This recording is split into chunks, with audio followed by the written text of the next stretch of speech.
আসসালামু আলাইকুম। খুরশেদা কাকুলি আমন্ত্রণ জানাচ্ছি এনটিভির মধ্যাহ্নের খবরে।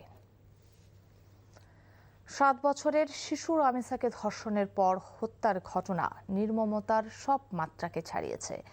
এ ঘটনায় রামিসার বাবার আকুতি প্রশ্নবিদ্ধ করেছে রাষ্ট্রের সমাজ ব্যবস্থা ও বিচার প্রক্রিয়াকে। আর কত রামিসার এমন মৃত্যুতে ঘুরে দাঁড়াবে দেশের তথাকথিত এই সভ্য সমাজ, এমন প্রশ্ন এখন সচেতন মহলে। অপরাধ বিশেষজ্ঞরা বলছেন, রাষ্ট্রকে একটি পূর্ণাঙ্গ জবাবদিহি মানবিক সমাজ ব্যবস্থা গড়ে তুলতে হবে। এর জন্য আইন প্রয়োগের কোনো বিকল্প নেই। তামজিদ সুমনের রিপোর্ট।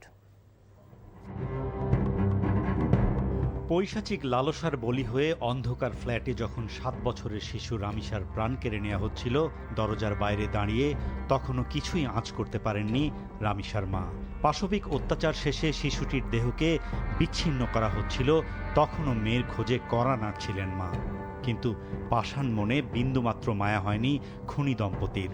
ঘটনার পর স্বামীকে পালাতে সহায়তা করে স্ত্রী স্বপ্না।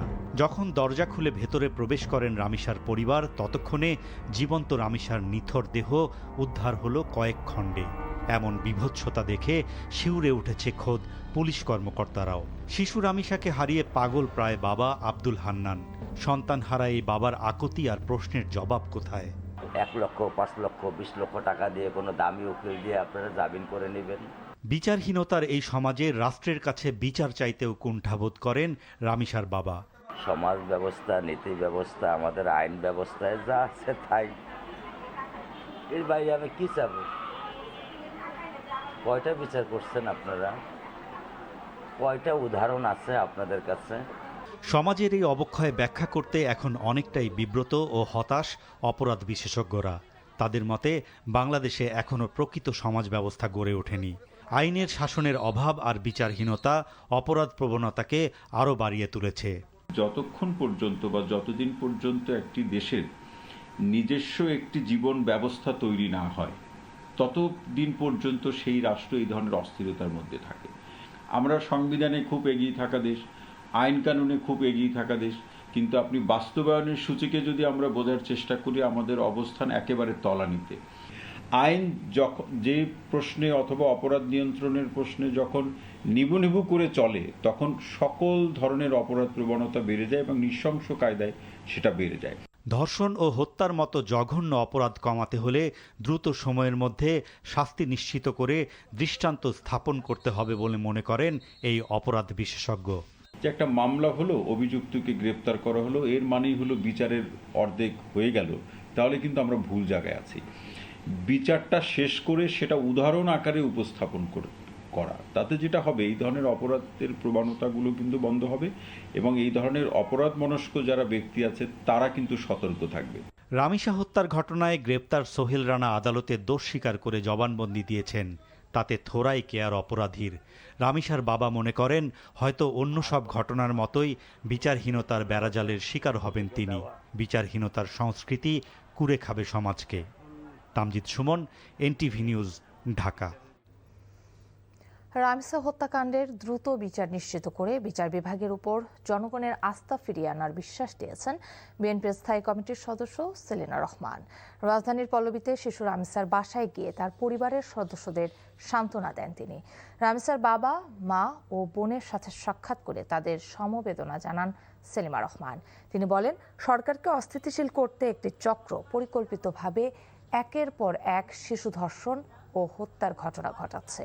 শিক্ষার অভাব, মাদকাসক্তি ও নৈতিক অবক্ষয়ের কারণে সমাজ ধ্বংসের পথে এগিয়ে যাচ্ছে জানিয়ে এসব অপরাধ প্রতিরোধে সামাজিক আন্দোলন গড়ে তোলার আহ্বান জানান সেলিমা রহমান।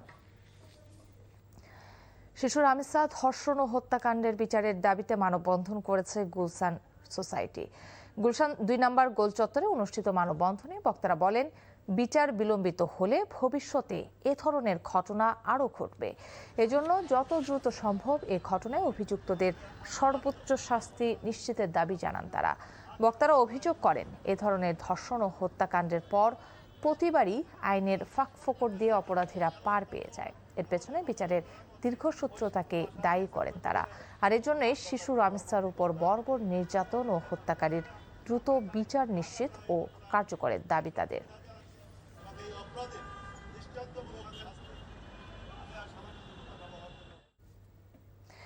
এদিকে চট্টগ্রামের বাকুলিয়াতে এক শিশুকে ধর্ষণের ঘটনায় এলাকায় থমথমে অবস্থা বিরাজ করছে।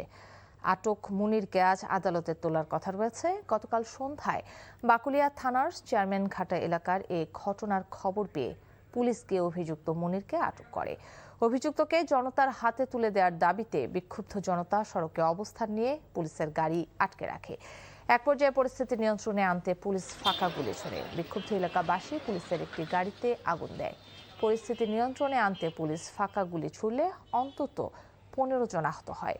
ধর্ষণের শিকার শিশুটি চট্টগ্রাম মেডিকেল কলেজ হাসপাতালের ওয়ান স্টপ ক্রাইসিস সেন্টারে চিকিৎসা চলছে।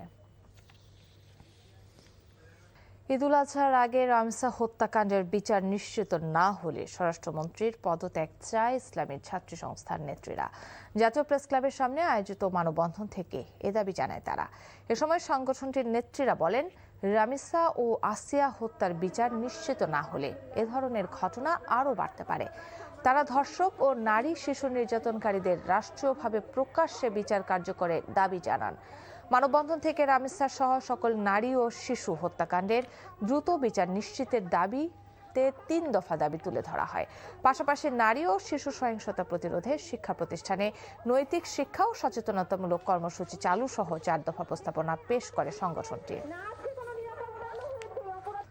ঈদ সামনে রেখে বাজারের বিভিন্ন মশলার দোকানে বেড়েছে ভিড়। ব্যস্ত সময় পার করছে ক্রেতা ও বিক্রেতারা। সাপ্তাহিক ছুটির দিনে কারওয়ান বাজারে ভিড় দেখা মিলে, কিন্তু বিক্রেতাদের দাবি ঈদের বাজারের তুলনায় ক্রেতা কম। গত মাসের তুলনায় মশলার দাম বাড়েনি বলে জানায় তারা। তবে ক্রেতাদের অভিযোগ, গত বছরের তুলনায় প্রায় সব মশলায় দাম বেশি। কিশমিশ কেজি প্রতি 200 টাকা বেড়ে হয়েছে 600 টাকা ও আলু বোখরায় 800 টাকা দাম বেড়ে হয়েছে 1200 টাকা। জিরা, দারচিনি, এলাচ, লবঙ্গ গত বছরের তুলনায় 30 থেকে 50 টাকা পর্যন্ত বেড়েছে। এদিকে গত সপ্তাহের তুলনায় আদা, রসুন ও পেঁয়াজেও কেজি প্রতি 20 টাকা দাম বেড়েছে। অস্থির তেলের বাজার নিয়েও শঙ্কা প্রকাশ করেছে ক্রেতারা। এই ছিল মধ্যাহ্নের খবরে। 2টায় দুপুরের খবর দেখার আমন্ত্রণ রইল। ধন্যবাদ সবাইকে।